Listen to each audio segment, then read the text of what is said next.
একটি লোক কুয়ার ভেতরে যায়। তখনই লোকটির বদলে কুয়া থেকে অনেকগুলো স্বর্ণ বেরিয়ে আসে এবং একটি চিঠিতে লেখা থাকে, যদি আরো স্বর্ণ চাও তাহলে জীবিত মানুষ পাঠাও।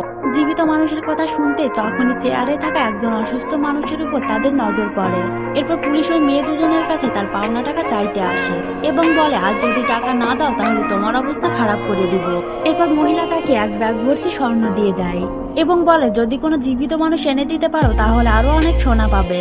এত সোনা দেখে পুলিশটা অবাক হয়ে যায়। এরপর পুলিশ এক চোরকে ধরে সেই মহিলাদের কাছে দিয়ে দেয়, যার কারণে মহিলা তাকে আবারও অনেকগুলো স্বর্ণ দেয়। এরপর পুলিশটি জিজ্ঞেস করে, তোমরা এত স্বর্ণ কোথা থেকে পাচ্ছ?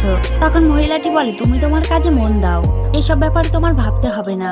এরপর রাতে যখন ওই মহিলা দুজন ঘুমোচ্ছিল তখনই সেই পুলিশ তাদের ঘরে চুরি করতে আসে, আর তখনই মহিলাটিও বুঝে যায়। কিন্তু তখনই জোরে বজ্রপাত হয় এবং দরজায় কারো কালো ছায়া দেখা যায়। এর পরে পার্টের জন্য লাইক দিয়ে চ্যানেলটিকে সাবস্ক্রাইব করুন।